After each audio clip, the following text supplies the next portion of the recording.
नमस्कार दोस्तों, स्वागत है आपका अपने YouTube channel the Knowledge plaza में। उम्मीद करता हूँ आप लोग स्वस्थ होंगे और अपनी तैयारी अच्छे से कर रहे होंगे। तो जैसा कि आप लोगों को पता है, ये हमारा the Knowledge Plaza Premier League चल रहा है। मतलब इसका क्या है वो आप लोग जानते ही होंगे। ये the Knowledge Plaza Premier League आपका क्रैश कोर्स की जगह चलाया गया है। मतलब आप इसको क्रैश कोर्स भी बोल सकते हैं। इसमें हम आपको क्या करा रहे हैं, तो इसमें हम आपको जो आपके प्रीवियस ईयर परीक्षाओं में क्वेश्चन पूछे जा चुके हैं, उनका यहाँ पे उन्हीं क्वेश्चन को हम लोग क्वेश्चन सीरीज़ के रूप में यहाँ पे करा रहे हैं। ठीक है, और उनके साथ साथ जो आपकी परीक्षा की दृष्टि से बहुत ज़्यादा इंपॉर्टेंट क्वेश्चन है, उनको भी हम यहाँ पे करा रहे हैं। ठीक है, तो सभी लोग जो लोग पहली बार आए हुए हैं वो लोग चैनल को सब्सक्राइब कर लें, बेल आइकन प्रेस कर दें, जिससे कि आने वाले वीडियो के नोटिफिकेशन उनको समय से मिल जाएँ। और अब चलिए अपना ये टेस्ट शुरू करते हैं। ठीक है, आज आपका किसका टर्न है? जो आपको ग्रुप में बताया गया था कि आज आपका जूलॉजी प्लस बॉटनी, मतलब इसमें दोनों के मिक्स क्वेश्चन रहेंगे।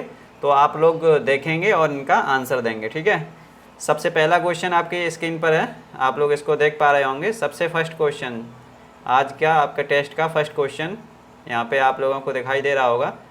जीव विज्ञान का पिता किसे कहा जाता है? जीव विज्ञान का पिता किसे कहा जाता है? तो इसमें सभी लोगों को पता होना चाहिए आंसर इसका। ये जो the Knowledge Plaza Premier League चल रहा है हमारा, इसमें हम आपको क्या करा रहे हैं, तो इसमें बहुत ज़्यादा इंपॉर्टेंट क्वेश्चन जो आपके होते हैं वो करा रहे हैं। ठीक है, और इसमें क्या है, जैसे ये इसमें 25 क्वेश्चन रहते हैं और उनको 15 से 20 मिनट के बीच में हम लोग ख़त्म कराते हैं यहाँ पे। ठीक है, मतलब 25 क्वेश्चन के लिए 15 से 20 मिनट का आपका समय लिया जाएगा यहाँ पे, और उसमें आपको क्लास में ही याद कराया जाएगा। ठीक है, अगर कोई चीज़ आपको याद नहीं हो पाती है तो जब हम आपको PDF दे देंगे तो आप लोग वहाँ से याद कर सकते हैं इसको। ठीक है, PDF किसको मिलती है?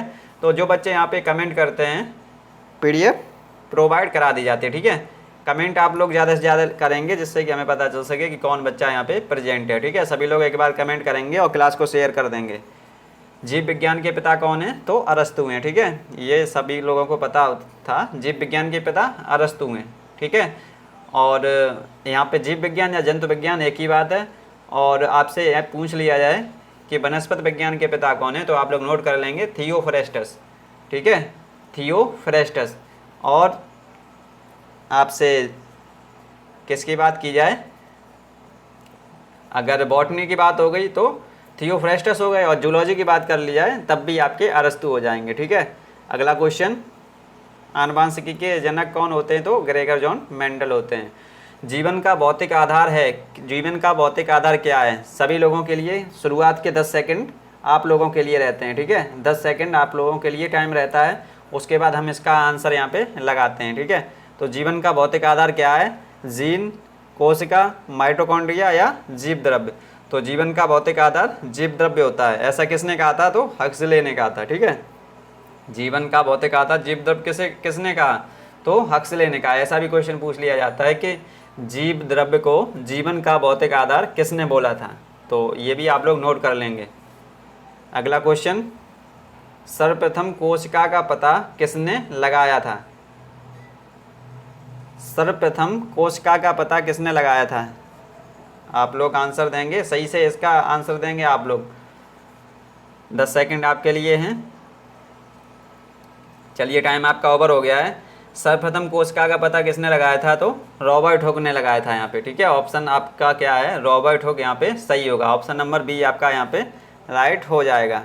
ठीक है, और स्लाइडन और स्वान ने क्या किया था? तो कोश का सिद्धांत दिया था। आप लोग इसको चाहें तो नोट कर सकते हैं। स्लाइडन और स्वान ने क्या दिया था? तो कोश का सिद्धांत दिया था। ये स्लाइडन ये हैं और स्वान ये हैं। ठीक है, और डार्विन के बारे में आप लोग जानते ही हैं, पिछले क्लास में हमने आपको बताया था। चलिए अगला क्वेश्चन, कोशिका का शक्ति केंद्र किसे कहा जाता है? अब आप लोग शक्ति केंद्र किसे कहा जाता है, इसका इंग्लिश कितना सरल आप लोगों को लगेगा। आपसे यहाँ पे बोल दें पावर हाउस किसे कहा जाता है या पावर सेंटर किसे कहा जाता है कोशिका का? सभी लोग इसका आंसर देंगे, सभी लोग इसका आंसर देंगे। कोशिका का पावर हाउस किसे कहा जाता है? तो माइटोकॉन्ड्रिया को कहा जाता है। ठीक है, और लाइसोसोम को क्या कहते हैं हम लोग? तो आत्मघाती थैला इसको बोलते हैं। लाइसोसोम के आगे आप लोग लिख लेंगे ये आत्मघाती थैली या थैला, ठीक है, आत्मघाती, ये आप लोग नोट कर लेंगे। अगला क्वेश्चन, आज का 5 नंबर क्वेश्चन आप लोग देखेंगे। कौन सी रचना पादप कोशिका को जंतु कोशिका से अलग करती है? इनमें से कौन सी रचना है जो पादप कोशिका को जंतु कोशिका से अलग करती है?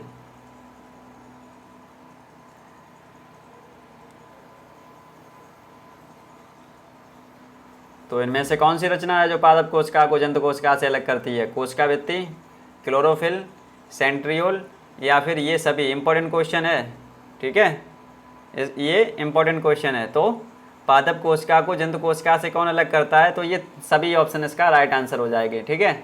मतलब कोशिका भित्ति भी इसको अलग कर सकती है। मतलब प्लांट सेल और एनिमल सेल में क्या डिफरेंस होता है वो यहाँ पे पूछा गया है। तो प्लांट सेल में आपकी कोशिका भित्ति पाई जाती है लेकिन एनिमल सेल में नहीं पाई जाती है, तो ये भी अलग है, ठीक है। क्लोरोफिल प्लांट सेल में पाया जाता है लेकिन एनिमल सेल में नहीं पाया जाता है, ये भी है। ऐसे ही सेंट्रियोल है, ठीक है। अगला क्वेश्चन,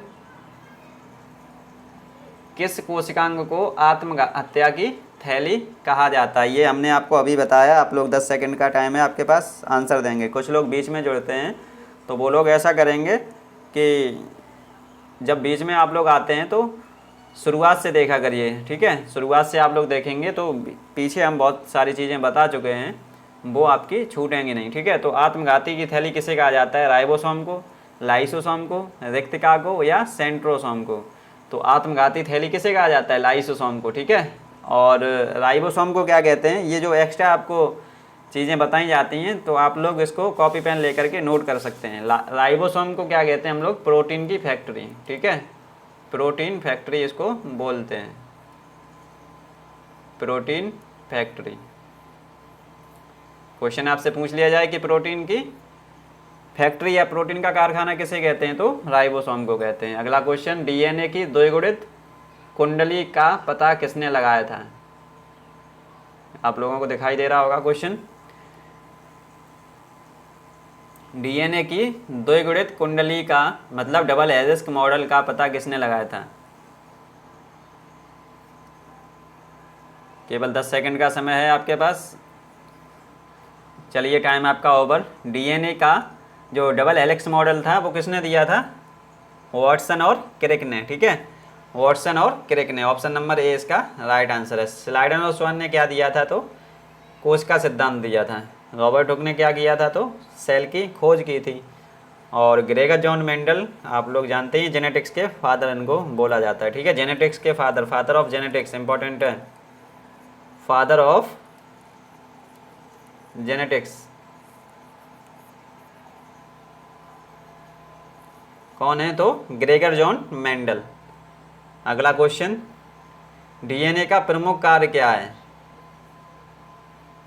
डीएनए का प्रमुख कार्य क्या है? क्या ऑप्शन इसमें सही होगा? प्रोटीन संश्लेषण, कोशिकीय श्वसन, कोशिकीय परिवहन, आनुवांशिक क्रियाओं का संचालन। सभी लोगों को इसका आंसर पता होना चाहिए।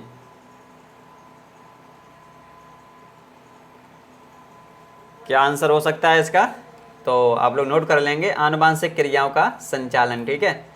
डीएनए का प्रमुख कार्य आनुवांशिक क्रियाओं का संचालन करना होता है। अगला क्वेश्चन देखेंगे आप लोग, आरएनए कहाँ पर पाया जाता है? आरएनए पाया जाता है कोशिका भित्ति में, मतलब सेल वॉल में, माइटोकॉन्ड्रिया में, या फिर कोशिका द्रव्य में, या फिर राइबोसोम में। तो इसका राइट आंसर क्या हो जाएगा? जो आरएनए होता है वहाँ कहाँ पर पाया जाता है?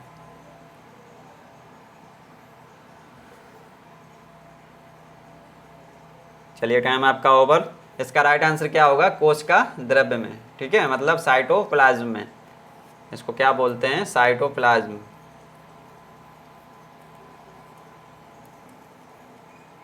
ठीक है, लास्ट में एम बना लेंगे आप लोग, साइटोप्लाज्म में। अगला क्वेश्चन, तो 9 नंबर क्वेश्चन का आंसर सी सही था।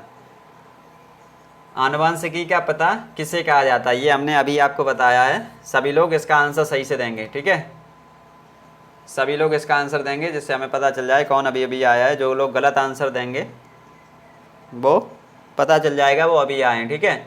जो लोग बीच में आते हैं वो लोग शुरुआत से वीडियो देखा करें, ठीक है, क्योंकि बहुत सारी चीज़ें हम लोग बता देते हैं तो इसका राइट आंसर क्या होगा? आनुवांशिकी के जनक या जेनेटिक्स के फादर कौन होते हैं? Gregor John Mendel. Option number C इसका राइट आंसर है। अगला क्वेश्चन देख लेंगे। मनुष्य में गुणसूत्रों की कुल संख्या कितनी होती है? मनुष्य में गुणसूत्रों की कुल संख्या कितनी होती है? क्वेश्चन आपसे पूछा गया है, मनुष्य में गुणसूत्रों की कुल संख्या कितनी होती है? गुणसूत्र को हम लोग इंग्लिश में बोल देते हैं क्रोमोसोम। 46, 47, 56 या 57? सभी लोगों को पता होगा इसका आंसर। मनुष्य में कितना गुणसूत्र पाया जाता है? तो 46। अगर पेयर में बात की जाए तो 23 पेयर। ठीक है, 23 पेयर। इसमें से जो एक पेयर होता है, 22 पेयर तो सेम होते हैं सब में। ठीक है, मतलब मेल और फीमेल में 22 पेयर जो क्रोमोसोम होते हैं वो सेम होते हैं। आप लोग नोट कर सकते हैं। इसमें से क्वेश्चन आपसे पूछा जाए कि सेम कितने होते हैं, तो 22 पेयर या 44। और अलग अलग कौन से होते हैं? तो एक पेयर जो आपके क्रोमोसोम होंगे वो अलग अलग होंगे। ठीक है, एक पेयर इलेक्ट्रॉन, एक पेयर जो क्रोमोसोम होंगे वो आपके अलग अलग होंगे। या आपसे पूछ लिया जाए कि 2, ठीक है, एक पेयर में 2 ही तो होगा। चलिए अगला क्वेश्चन देखते हैं। मनुष्य में होने वाले आनुवांशिक रोग कौन से हैं? मनुष्य में होने वाले आनुवांशिक रोग कौन से हैं? बार्डानता, हीमोफीलिया, टर्नर सिंड्रोम या फिर ये सभी? 10 सेकंड का टाइम आपके लिए।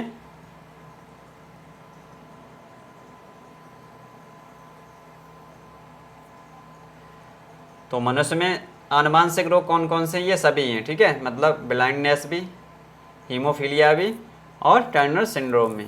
ठीक है, तो ऑप्शन नंबर डी इसका राइट आंसर हो जाएगा। अगला क्वेश्चन सभी लोग कमेंट करते रहेंगे जिससे कि पता चल सके कौन कौन लोग यहाँ पे देख रहे हैं।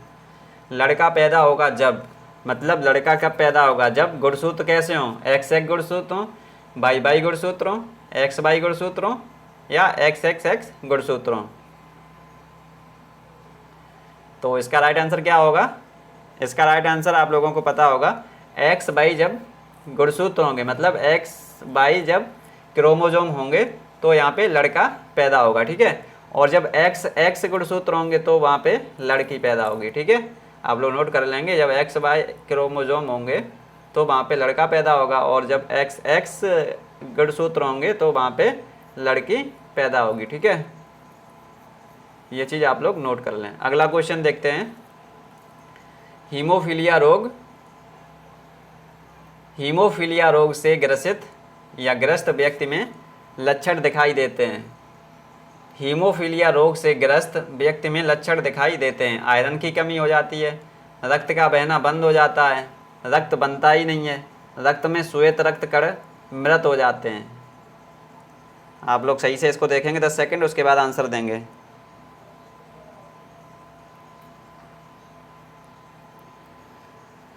चलिए अब आप इसका आंसर दे सकते हैं। हीमोफीलिया रोग से ग्रस्त व्यक्ति में क्या लक्षण दिखाई देते हैं? तो इसमें रक्त का बहना बंद नहीं होता है। ठीक है, ऑप्शन नंबर बी। किसी को हीमोफीलिया हो जाता है तो अगर उसको कहीं चोट लग जाए और उसमें ब्लड निकलना शुरू हो जाए तो ब्लड जब तक बिल्कुल ख़त्म नहीं हो जाएगा शरीर के अंदर तब तक वो रुकता नहीं है। ठीक है, जिससे कि इंसान की मृत्यु हो जाती है। तो हीमोफीलिया रोग का इसका आंसर क्या हो जाएगा? Option number B. हीमोफीलिया रोग से ग्रस्त व्यक्ति में रक्त का बहना बंद नहीं होता है। अगला क्वेश्चन आप लोग देखेंगे। जीन के बारे में कौन सा कथन सत्य है? जीन के बारे में कौन सा कथन सत्य है? ऐसे ही क्वेश्चन आपके एग्जाम में पूछे जाते हैं। ठीक है, ऐसे ही क्वेश्चन आपके एग्जाम में पूछे जाते हैं। आप लोग सही से इसका आंसर देंगे। एग्रीकल्चर में भी जैसे क्वेश्चन आपको कराए जा रहे हैं वैसे ही पूछे जाते हैं। ठीक है, जीन के बारे में कौन सा कथन सत्य है? यह डीएनए की एक क्रियात्मक इकाई है, यह आनुवांशिकी की इकाई है, यह गुणसूत्र पर उपस्थित रहता है, या उपरोक्त सभी? चलिए इसका आंसर बताएंगे सभी लोग। तो इसका आंसर उपरोक्त सभी हो जाएगा। ठीक है, मतलब क्या? जीन के बारे में, तो जीन के बारे में आप लोग 3 चीज़ें नोट कर लेंगे। यहाँ पर क्या नोट करेंगे? आपसे क्वेश्चन पूछ लिया जाए कि डीएनए की क्रियात्मक इकाई क्या है। आपसे पहला क्वेश्चन पूछ लिया जाए डीएनए की क्रियात्मक इकाई क्या है, तो जीन है। ठीक है, डीएनए की क्रियात्मक इकाई क्या है, तो जीन है। और आपसे दूसरा क्वेश्चन पूछ लिया जाए कि आनुवंशिकी की इकाई क्या है। आनुवंशिकी मतलब हेरिडिटी की इकाई क्या है, तब भी वो जीन है। ठीक है, और आपसे पूछ लिया जाए कि जीन कहाँ पर उपस्थित होता है, तो ये गुणसूत्र पर उपस्थित होता है। ठीक है, 3 क्वेश्चन आपके यहाँ से क्लियर हो गए हैं। चलिए आगे चलते हैं, अगला क्वेश्चन देखते हैं। आप लोग जो एक्स्ट्रा नॉलेज आपको मिलती है उसको नोट कर लेंगे, क्योंकि इसका जब PDF देंगे तो इसमें केवल क्वेश्चन आपके लिखे होंगे। ठीक है, ये जो एक्स्ट्रा चीज़ आपको मिलती है वो आप लोग नोट कर लेंगे। अगला क्वेश्चन देखते हैं। जीन का सर्वप्रथम कृत्रिम संश्लेषण किसने किया है? बहुत ही ज़्यादा इंपॉर्टेंट क्वेश्चन है। ठीक है, जीन का सर्वप्रथम कृत्रिम संश्लेषण मतलब सिंथेटिक, जो कृत्रिम आर्टिफिशियल सिंथेसिस किसने किया? जगदीश चंद्र बोस, वाटसन, हरगोविंद खुराना या फिर रॉबर्ट ब्राउन। 10 सेकंड का समय है आपके पास केवल। चलिए टाइम आपका ओवर। इसका राइट आंसर क्या हो जाएगा? हरगोविंद खुराना। जीन का सर्वप्रथम कृत्रिम संश्लेषण किसने किया? तो हरगोविंद खुराना ने किया। अगला क्वेश्चन आप लोग देखेंगे। प्राकृतिक चयन के सिद्धांत का प्रतिपादन किसने किया था? प्राकृतिक चयन के सिद्धांत का प्रतिपादन किसने किया था? चार्ल्स डार्विन, लेमार्क, अरस्तु या फिर हरगोविंद खुराना। तो प्राकृतिक चयन सबसे, जो इसका राइट आंसर क्या हो जाएगा? Charles Darwin. Option number A इसका राइट आंसर होगा। आप लोगों को भी इसका आंसर पता होगा। अगला क्वेश्चन देखते हैं। आनुवांशिक संबंधी प्रयोग के लिए मेंडल ने किस पौधे का चयन किया था? बहुत ही ज़्यादा इंपॉर्टेंट है। ठीक है, बहुत ज़्यादा इंपॉर्टेंट क्वेश्चन है ये। इसका आंसर आप लोग देंगे। आनुवांशिकी संबंधी प्रयोग के लिए मेंडल ने किस पौधे का चुनाव किया था? मटर, डहेलिया, सरसों या फिर गेहूँ। तो इसका राइट आंसर क्या हो जाएगा? सभी लोग आंसर देंगे। इसका राइट आंसर सभी लोगों को पता होगा, मटर। ठीक है, अगला क्वेश्चन देखते हैं। एक वर्णांध व्यक्ति में किस रंग की पहचान नहीं होती है? इंपॉर्टेंट क्वेश्चन है, आप लोग इसको भी सही से नोट कर लेंगे या फिर स्क्रीनशॉट ले जाएंगे इसका। ठीक है, एक वर्णांध व्यक्ति मतलब जिसको कलर ब्लाइंडनेस होती है, उसको किस रंग की पहचान नहीं कर पाता है वो? तो वो लाल और हरे रंग की पहचान नहीं कर पाता है। ऑप्शन नंबर बी इसका, ऑप्शन नंबर ए इसका लाल और हरा कहाँ पे लिखा है? डी इसका राइट आंसर है। ठीक है, मतलब एक वर्णांध व्यक्ति या कलर ब्लाइंडनेस जिसको होगा वो लाल और हरे रंग में इनकी पहचान नहीं कर पाएगा। अगला क्वेश्चन देखते हैं, 20 नंबर क्वेश्चन। इसके बाद 2-3 क्वेश्चन और हैं, वो भी आप लोग जल्दी से कर लेंगे। किस संघ के जंतुओं को जीव द्रव्य के स्तर पर गठित जंतु कहा जाता है? बहुत ही ज़्यादा इंपॉर्टेंट है ये।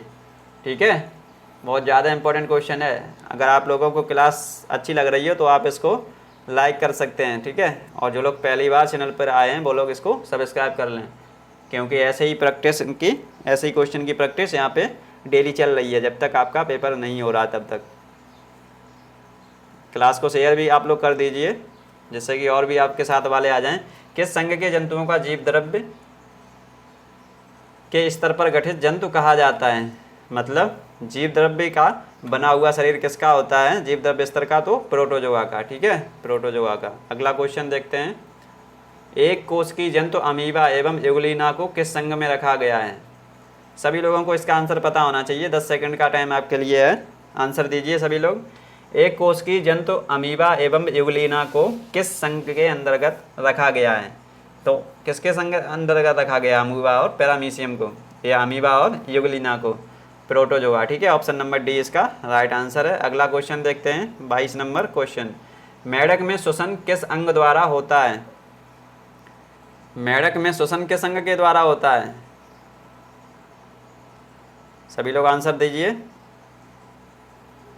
मेढक में श्वसन किस अंग द्वारा होता है? त्वचा द्वारा, क्लोमों द्वारा, फेफड़ों द्वारा या फिर इन तीनों द्वारा? तो आप लोगों को जब मेढक के बारे में हमने पिछले एक टेस्ट में जानकारी दी थी तब हमने आपको बताया था कि मेढक श्वसन किस तरह से करता है। तो त्वचा से भी करता है, क्लोम से भी करता है और फेफड़ों से भी करता है। तो ऑप्शन नंबर इसका डी राइट आंसर है, मतलब इन तीनों से ही।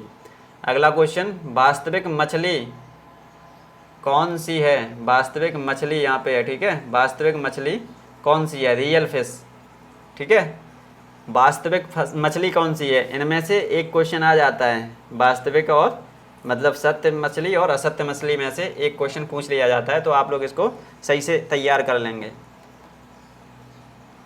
वास्तविक मछली कौन सी है? इसमें स्टारफिश, बैटल स्टार, हिप्पोकैम्पस या फिर सी कपकम्बर।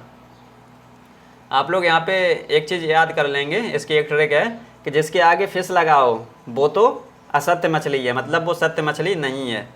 तो इसका मतलब क्या हुआ, स्टार फिश एक सत्य मछली है या रियल फिश है? नहीं है।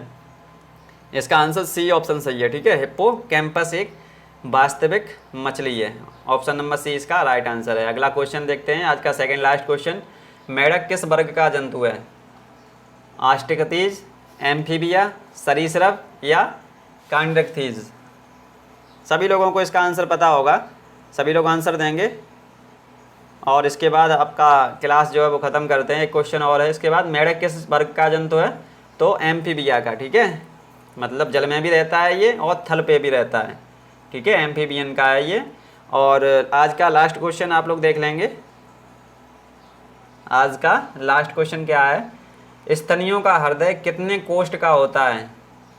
स्तनियों का हृदय कितने कोष्ठ का होता है? तो 4 का, ठीक है। ऑप्शन नंबर सी इसका राइट आंसर है।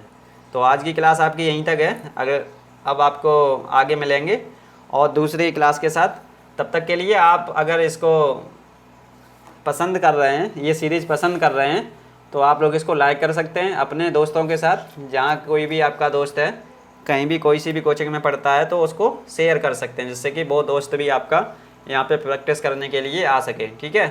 तो आप लोग ऐसे ही जुड़े रहेंगे। आपको डेली बहुत सारे क्वेश्चन की प्रैक्टिस कराई जा रही है, आप लोग इनको अच्छे से याद करते रहेंगे और PDF इसका अभी प्रोवाइड हो जाएगा आप लोगों को, तो वहाँ से आप लोग इसको और अच्छे से अपने तैयार कर सकते हैं, ठीक है। अगर कोई भी दिक्कत हो, कोई भी परेशानी हो, तो आप लोग कमेंट सेक्शन में जा कर के ऑफलाइन कमेंट कर सकते हैं, जिसका हम बाद में आपको देख करके रिप्लाई दे देंगे, ठीक है।